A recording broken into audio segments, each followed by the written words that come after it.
Good morning. Thank you for your warm welcome. It's nice to be here, and I'm glad you gave us well. Thank you for the tea and coffee. That does a great deal, because we've already done one service this morning down at CPC, but that's fine, because it works really well, because it means I can be on duty down there, and I can come and preach up here. A bit different. There's lots of them. Not so many of you, but I believe God has got you, and He's growing you and encouraging you and blessing you. If I move my glasses around, I do that, and my wife will tell me off for playing with them. So if you get in there before her, that's great. As you can see, I work for Sanctuary. I'm part-time. My job role is to be the volunteer manager. So people who volunteer, I check them out, get references for them, and then I schedule them what they need to be doing. So I give them shifts and stuff like that. It's an interesting job. It can have its moments, and it's great, really, to be able to do that and to just provide something and get paid for it for the homeless. So I'll start off with a bit of the history, and it's good to understand. I don't know how many of you know much about Sanctuary. It was birthed out of Tom and Joe Griffiths. They just went for a walk and they found some homeless people and wondered what how they were looked after, if at all, and found that they weren't. And so they came back to the church, and there was two people, Steve Nolan, a retired police officer, and his wife, Lorna, who'd also literally just retired. And he talked to them about the homeless people, whether they could do anything. And they prayed, as you do, and God came back and said, actually, it's your job. Get on with it. And so they cast the vision to the churches together and to Gravesend, and this is the vision that they put together. It just said, on our watch and in our city, no one goes without the offer of a hot meal. Secondly, on our watch and in our city, no one goes without a bed for the night. And thirdly, and most importantly, on our watch and in our city, nobody goes without hearing the gospel. So this is the 3 points of the vision statement they brought to churches together, and particularly to Gravesend Methodist Church. And they convened a meeting, and about 200 people turned up, which they had only put chairs out for 150 or something like that. So they were rushing around, putting chairs out and getting people involved. And so that winter we set up in GMC's hall. Then, pre-COVID, you could sleep people in a hall together, so we were putting down mats and then putting air beds. So every night we were open, you had to blow up the air beds with a pump and give them their bed and their sleeping bag and their pillow, and that's where they would sleep, in the hall. We had a small area cordoned off, but boarded off for the ladies, and that's how it looked. And so they would eat the meals in the hall, in the, what do you call it? Sort of outside the kitchen, there's an area where they could eat. They had washing facilities and laundry facilities, and they slept in the main hall, which, obviously if you get lots of men in a hall, it gets a little bit smelly in there. So that was a downside. If you were a volunteer, then you found out. That was 3 nights a week we were doing that. And it was pretty much anybody who needed a bed. You needed a bed, and you could get in. There wasn't much in the way of protection of people there. You didn't risk assess them particularly. That all came up afterwards as we learned from what was going on. We had some problems there. I separated myself, a fight between 3 girls. Found myself in a difficult position. The coordinator was out there. I couldn't touch them. All I could do was stand in the middle, which is not a good place to be. And then we were given a building in Longferry, right in the middle of town. I don't know whether you know where Longferry Court is. There's a tenants' hall underneath it, and the council weren't using it. So then they said, why don't you use it? And so they helped us. They made sure there were showers and toilets, and they fitted out the kitchen for us. And so we then had another location that was more ours, mainly because Gravesend Methodist Church was struggling a bit with us being involved in there. And it made things difficult, and relations were a little bit strained. But still we went on. And so we had the meals first at Gravesend Methodist Church, and then went down to Longferry to sleep. And we had some camp beds as well by then, so we bought some camp beds. So now they were sleeping on ex-army camp beds. And then we worked towards 7 days a week. And so we had a coordinator, a cook, and about 5 or 6 volunteers to look after people, because we were sleeping somewhere in the late teens, early 20s in that building. Again, an area blocked off for the ladies. And then when COVID hit, we had to stop very early, that first year of COVID. And then Gravesend Borough Council, who got involved with us, they helped us by leasing the house on the Overcliff, which was a 10-bed house, which meant we could sleep people for that winter all in their own room, so it's COVID protected. And so then we come up to the modern day where we have a problem. We don't have a building. And so we've moved on that, and we've now bought a building in Gravesend, a house to live in. But I'll tell you more about that later. But surely it isn't our job. Is it our watch? Is it our city? Well, I'm afraid so. Yes, it is. And I'm going to explain how that comes through from the Bible. So let's look at Old Testament law. I don't know how often you look at the Old Testament. I know Numbers and Deuteronomy are a little bit on the boring side. You get to find out what to do with mould on your walls, and a few health and safety rules. Like they used to have a rule that meant you had to put a wall around the side of the top of your house so people didn't fall off. They were well before the HSC in doing that. But if you look at Leviticus, chapter 23, verse 22, and when you reap the harvest of your land, you shall not reap your field right up to its edge, nor shall you gather the gleanings after your harvest. You shall leave them for the poor and for the sojourner. I am the Lord your God. So straight away, God has come and said, actually, you've got to look after the poor.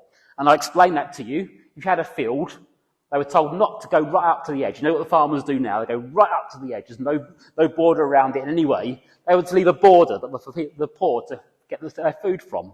If you read the story of Ruth and Boaz, you find that that's what she was doing.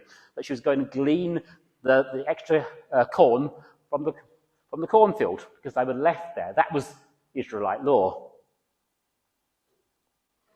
Leviticus 25:35 says, if your brother becomes poor and cannot maintain himself with you, you shall support him as though he were a stranger,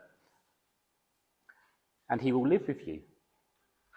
Deuteronomy 15:7. If among you one of your brothers should become poor in any of your towns within the land that the Lord your God has given you, you shall not harden your heart or shut your hand against your poor brother. Deuteronomy 15:11. For there will never cease to be poor in the land. Therefore I command you, you shall open wide your hand to your brother, to the needy, and to the poor in your land. God's really, really concerned about people who are less fortunate, so much so that he legislated for it in the Old Testament for his people Israel. And Nehemiah himself, even after that, we've got to understand that the world belongs to God. So Nehemiah, it was one of his concerns. As governor of the city, when they were rebuilding, there was an issue between the Jewish leaders and the normal people, and the rich people and the poor people. Sounds really familiar, doesn't it?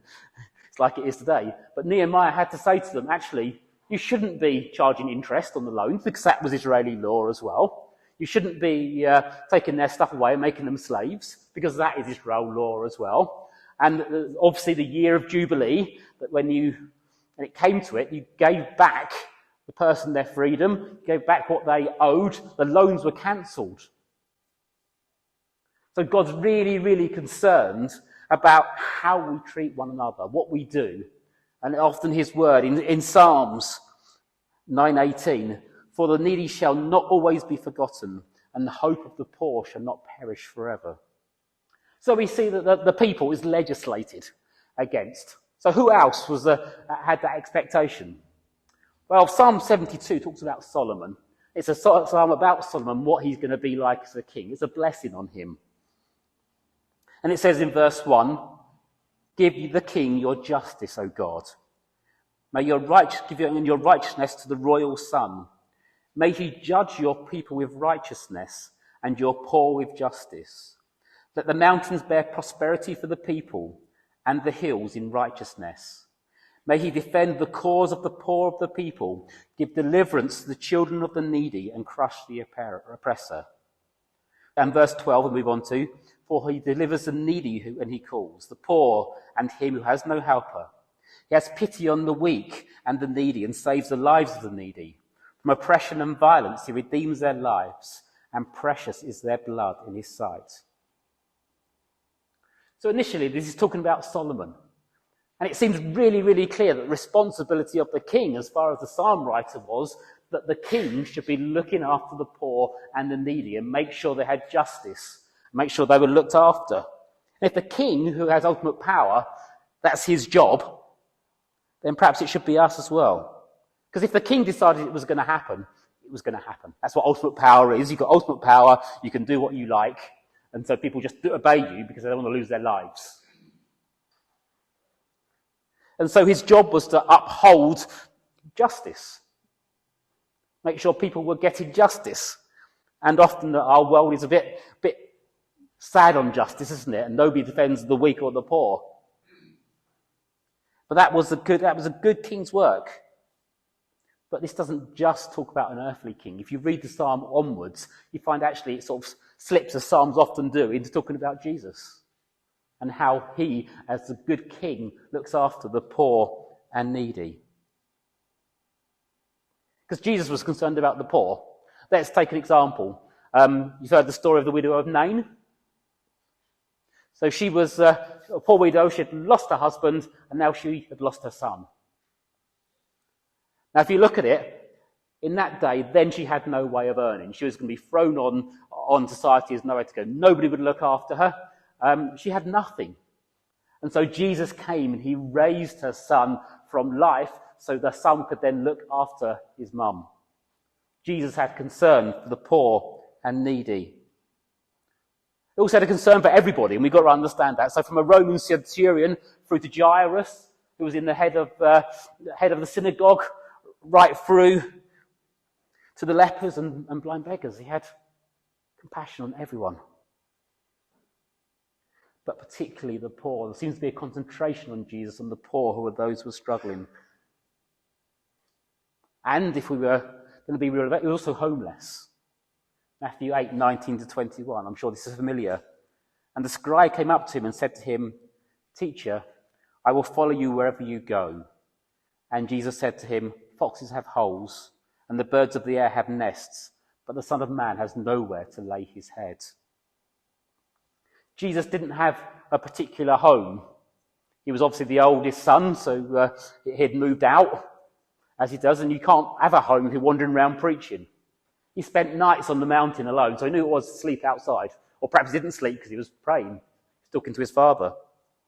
Sometimes it was Peter's house. He spent 40 days in the desert. He knew what it was to be without a home. And that Jesus did that because he was the perfect sacrifice.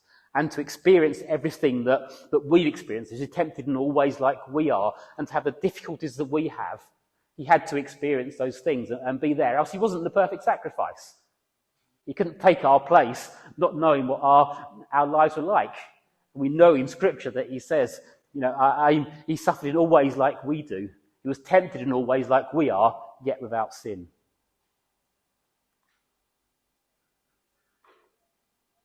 Isaiah 53 says, "For he grew up before him like a young plant, and like a root out of dry ground. He had no form or majesty that we should look at him, and no beauty that we should desire him.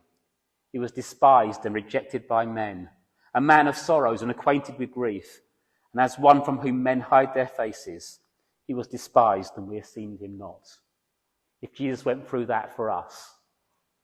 But even the apostles, even the whole Bible embraces this whole idea. So the apostles, Paul comes back from his missionary trip to Jerusalem, and he talks to the apostles, and he's commended by them, but they tell him one thing. They say, make sure to look after the poor, which he wanted to do anyway.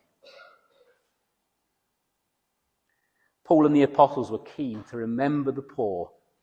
They seemed to see it as a responsibility, something they had to do. So they carried out collections for the poor in Jerusalem and other places. Read Acts and you'll find out what they were doing. And also the letters as well. So we come to it and say, actually, what responsibility do we have? Is it down to the government? We'd like to think that, wouldn't we? And the government are doing stuff. There's in Gravesend particularly, there's a Rough Sleeper Initiative. It's a group that meets, of all multi-agency, actually meets at our base in Longferry and have these meetings discussing how they can best deal with the rough sleeping issue. But is it their responsibility completely? When money runs out, you see that they back off. I don't know if you experienced that. When money's a bit tight, as it's like to be now, the government will back off and not have as much money. So whose responsibility is it? And traditionally, I'm sorry, it has been the church that have stood out and said that, actually, we're going to do something. From the time right back when the apostles were around, it was the church. When there was poor and needy, even in the Middle Ages, it was the church often that helped out. Other times, they didn't help out quite so much. But if you read your history, you'll find out the balance of that. Even go and talk about William Booth and his need of the Salvation Army for the poor. When he set that up for those who were drunk, he could see as an issue in society, and he went and dealt with it under the hand of God, guided by God, but yet that was something that the Salvation Army did and still do. Even the Salvation Army down here in Gravesend now, they have something called Daily Bread, where they collect leftover bread from various supermarkets and stuff, and they give it out to people. So it's obviously been responsibility of the church. It's something we've had to do, or we want to do, or we're commanded to do. You see, if it was for King Solomon to do that, then it's for us. Doesn't 1 Peter 2 say? But you are a chosen race, a royal priesthood, a holy nation, a people for his own possession, that you may proclaim the excellencies of him who called you out of darkness into his marvellous light. We're here to proclaim Jesus' excellencies. We're here to proclaim God's excellencies, and we're royal. I can't express it, we are royal priesthood, so we're not only our kings, we're priests as well. And if Solomon as a king had the responsibility for the poor, so do we. As Christians, I'm not saying obviously all you individually, but as Christians, as a church, we have responsibility for the poor. And this is where Sanctuary is based. We need to show our good deeds so God is glorified. The things we do show God as glory. The things we love, how we love one another, show God's glory. As I said, if you love one another, by this shall all men know that you are my disciples, because you have loved one for another. It all comes out of the same thing, that as a community of churches, as a community of Christians, that we hold and show forth God's glory by how we act. It doesn't save us, but by how we act, we show forth God's glory. It's a bit counterculture, isn't it, to be doing that? Because we're supposed to look after ourselves. Everything is full of self-help stuff. Self-help, help me do this, help me do that. It's all self-help, when in fact, it's about doing what God told us to do, and then he will help us. He will support us. He will love us. And so even when Sanctuary is particularly busy, you find that the guys have energy, have life, because he says, even the young men grow faint and weary, but those who wait upon the Lord, those who trust in him entirely, will renew their strength. They shall mount up with wings as eagles. They shall run and not be weary. They shall walk and not faint. God takes it very, very seriously. If we were to go even worse, if you look at the prophets, suddenly we come to a point where our religious rituals, what we do religiously, are actually not what God is particularly looking for. Isaiah 58. They've been talking about fasting, how they've been fasting, they've been doing this and been doing that. And he says this, is not this the fast that I choose? To loose the bonds of wickedness, to undo the straps of the yoke, to let the oppressed go free, and to break every yoke?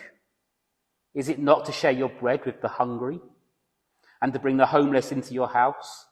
When you see the naked, to cover him, and not to hide yourself from your own flesh? Then shall your light break forth like the dawn, and your healing shall spring up speedily. Your righteousness shall go before you. The glory of the Lord shall be your rear guard. That stands out our religious rituals, what we do every day, as hypocrisy if we're not obeying what God has told us to do. And as a sanctuary and as as a church, we should take that seriously. Because again, God's mission, Jesus' mission that he declares in Luke is exactly the same. The Spirit of the Lord is upon me because the Lord has anointed me to bring good news to the poor. He has sent me to bind up the brokenhearted, to proclaim liberty to the captives, and the opening of the prison to those who are bound, to proclaim the year of the Lord's favour and the day of vengeance of our God. Now, Jesus read that in the synagogue right at the start of his ministry. But can we say, the Spirit of the Lord is upon me, Mike, because God has appointed me to bring good news to the poor. He has sent Mike to bind up the brokenhearted, to proclaim liberty to the captives, and the opening of the prison to those who are bound.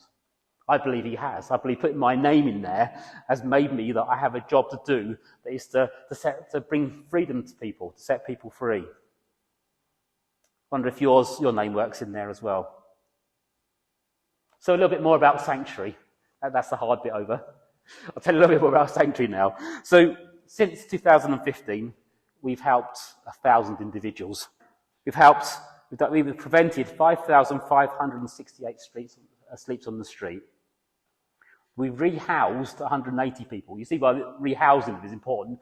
Of a year after year, they go back and sleep on the streets.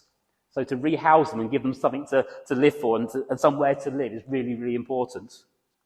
And 14,000 plus meals have been provided. Good news to them. What is good news to the poor? They have somewhere to live. They don't need to be poor anymore. They have employment. They have support. More importantly, that they find Jesus. So we have Longferry Court. Put that next slide up. Luke, that's lovely. So there's Longferry Court. It looks a bit different to that. There's lots of signs around the door now. That's a Google image, which I've taken off Google Maps. And there, right now, we're running a day centre. And that runs Monday to Wednesday and Friday. I missed that off, between 10 and 1:30. And obviously the place is open then for the homeless guys around the area or those who are struggling with housing to come in and talk to us. It provides their immediate needs. Laundry, nothing worse than only having dirty clothes left. And they don't have many anyway. Showers, the chance to get clean and washed. We provide some clothing. Food during the day. They'll often deliver a bit of bread down there. They're doing toast and baked beans and cereal and whatever you can. There's some food to be had there. But more importantly, there's somewhere warm and dry. And it's company, a place to tell their story. And you see, the advantage of them being a place to tell their story is that then you can tell his story. Because it's not our lives anymore, really. We've given up our lives to Jesus. It's his story. What has he done in our lives? Given that opportunity, when they've told their story, we can tell ours. And that's really, really positive for them.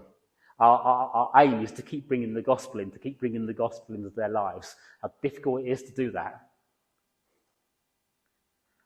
They get shelter. We've done art classes as well. Silly things maybe, but they give them some sense of belonging. It increases their self-worth, makes them feel better. It gives them value to their own eyes, because they're valueless to their own eyes, but they're valuable to God. Get support. All sorts of support then. ID, that's a really important one. Many people come in, they've got no ID, they haven't got a bank account, they haven't got an address. And so we give them the opportunity to use the address, be given advice. We put them in contact with the council, which are obviously the guys who decide whether they can have temporary accommodation or not. We help them with immigration. Sam Griffiths, our general manager, he actually travelled up to the Greek embassy with somebody a few weeks ago to help them find it and to get them ID. These are all things, and it's more than just a bed and a meal. It's to actually bring them back into society. Access to doctors and GPs. That's really helpful as well, because if they aren't addressed, they can't register with a GP, etc., etc. So give them the address, get them in touch with a GP. They get their healthcare. Counselling. Many of them have problems, whether they're drug problems or mental health problems. And it's really, really important that you deal with that, because if you put somebody in a room or in a house and they've still left with the same problems, it'll just get worse. So there's a young lady who works in us who was addicted to spice when she first came to us, and has got off that and has been counselled. We use CGL, which is in town actually a counselling a group, and they look after people and help them with drug addiction. It's more than just giving them a room and a bed. It doesn't work that happens, because they just go back into their old habits.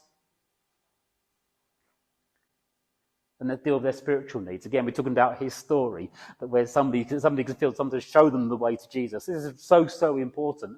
And this is so much why I'm going around the churches and talking to people about Sanctuary, because I've got lots of volunteers, but many of them are non-Christian. I've got Muslims, I've got Hindus. I've even got the director of the Church of Jesus Christ of Latter-day Saints is one of my volunteers. But what I need is people who are willing and desperate to share their stories, his story, with these people, to look after them, to show them the love of Jesus. This is what Sanctuary is all about. It's people who are happy to pray with the guests, people who will talk to them about their faith. And we're also hoping, it's been delayed slightly, RSI have been so good at it that there's no people they can tell us who can come into our sleeping property or that come for meals at the moment. So we've delayed it a few weeks. We know things are going to get worse. People are going to get colder. And so we've delayed doing evening meals, but we all set up. So those guests will be accommodating and helping. They'll be able to come in for an evening meal, nice warm evening meal, before they go back to their hotel. Because obviously the hotels or the places, the hostels they're staying, doesn't give them a meal.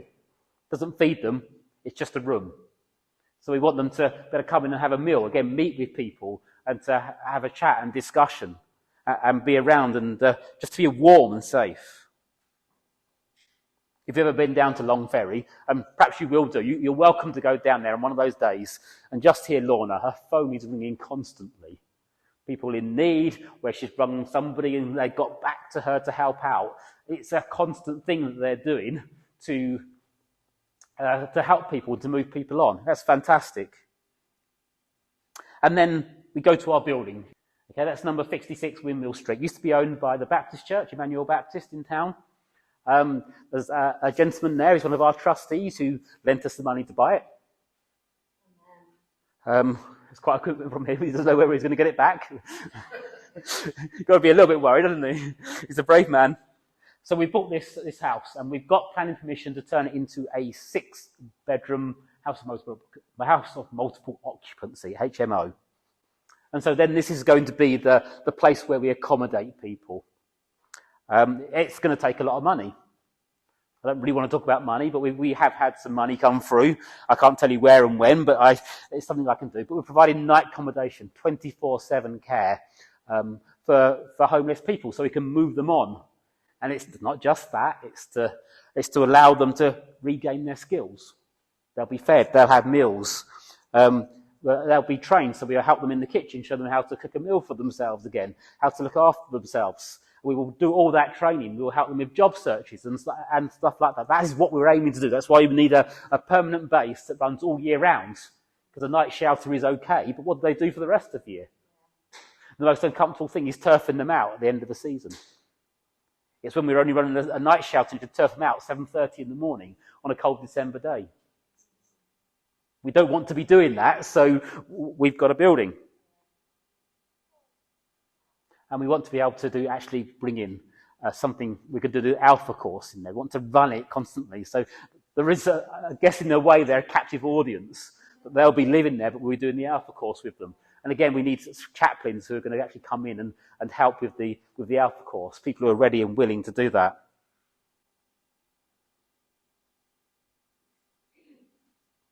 You know, James talks a lot about faith without works being dead. The Bible, you've got to be very clear. It says, by faith we're saved, but because we're saved and because we love Jesus, we will then do what he says. We want to do stuff that is going to bring glory to his name. That is our job. James says in chapter 2, verse 14, what good is it, my brothers, if someone says he has faith but does not have works? Can that faith save him? If a brother or sister is poorly clothed or lacking in daily food, One of them says, "Go in peace, be warmed and filled. Without giving them the things needed for the body, what good is that?" We've been very good as Christians, and not just talking about individual, me and we as well. I'm saying about this, so we're saying we'll pray for you, but not actually taking any action that we can help them where we can. Pray for you is a bit of a get out in some ways if you're not doing both. And so what do we need? Actually, I will say it. The first thing, and if you can't do anything else, this is great. But I'm trying to recruit a team of prayers who will pray for our guests. Who'll be available when I message or somebody else messages to say, there's an issue at Sanctuary. Can you help? Can you pray for them? And they'll set up prayer. We believe prayer is very, very important. We're not minimizing the value of prayer, but it's just one thing that God wants me to arrange. You need volunteers. Unfortunately, young people is 18 plus. We're very often shamed by young people who want to volunteer. There was a young lady at another church that I went to a couple of weeks ago. Said, "Can I volunteer?" I said, "How old are you?" I said, "I'm 14. Unfortunately not. You need to be 18 to volunteer for various protection reasons. So you have to be 18 to volunteer. I want our volunteers to be Christians. We need to be predominantly Christians, because not only there's a Christian ethos in it, but even our non-Christian volunteers will then see how much the church wants to look after people, how much a church wants to take on and to do that. And even perhaps they'll be brought to Jesus as well. In the day now, so if you've got time in the day, between 10 and 1:30 on a Monday, Tuesday, Wednesday and Friday, I can slot you in as a volunteer there. In the evening, as soon as we open, we'll need cooks, helpers, people to sit with the guests. We need coordinators. Christian coordinators is really, really important, because I can't expect a Muslim to say grace when we're feeding the meal. So I need Christian coordinators who are ready and brave enough to actually say grace with the guests, say goodnight, to talk to them about Jesus if necessary. And so I'm recruiting chaplains as well, local ministers. Sorry guys, ministers don't get away with it either. I've already got Jim Fletcher and Russell Brawns, both willing to be chaplains. And then I'll need volunteers for 24/7 when the house is complete. I need people to teach skills. If you're good at cooking and teach cooking, then that's great. If you're good at people how to write their CVs, how to get jobs, and you know how to do that, then that's all things we can put into their lives to bring them back to a point where they feel valued themselves, that they can get back into community and know that they're loved. And Carol will tell me off if I don't say this. We also need money. And I hate the idea. I'm here to talk about volunteers, about Sanctuary. So it is something that comes through. So if you can spare money, that's fine. But I'm not putting any pressure on that at all. Or that's not who I am. But I believe that I am called to ask for volunteers, to get people to come along and be part of that. So if you are interested, I have lots of leaflets in my bag. I have our annual report that tells you what we do in detail. There's a website you can go to, which is all on the paperwork, all on the sheet. So if you are interested and you would like to know more, then please come and see me after the service. I will stay here until you've all gone if necessary. I might have to walk home because Nicky's gone, but I will stay here as soon as possible, as long as possible. And so I encourage you to get involved. If it's just one evening in a month, that's fine. If it's more than that, if you know people who can get involved, then come and see me and take leaflets. But I believe that this is one of the things we need to do in our community. This is one of the things we need to see. And as we worry about the cost of living, I think we'll see it increase, the need increased. So thank you very much, guys, for listening to me. Thank you for hearing me and for being polite enough to not sit there yawning. I bless you and say, may God richly bless you and in all that you're doing. And thank you very much.